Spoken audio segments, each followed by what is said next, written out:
Ito, yung apple ulit later.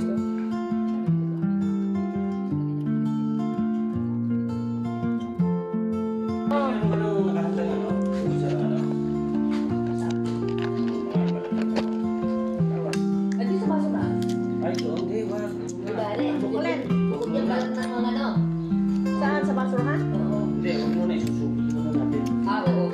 Nang bukod. Oh, parang ganito. Ito, lagay mo. Pumasok mo sa loob. Puro ano ba yan? Eh, Walang isda yan?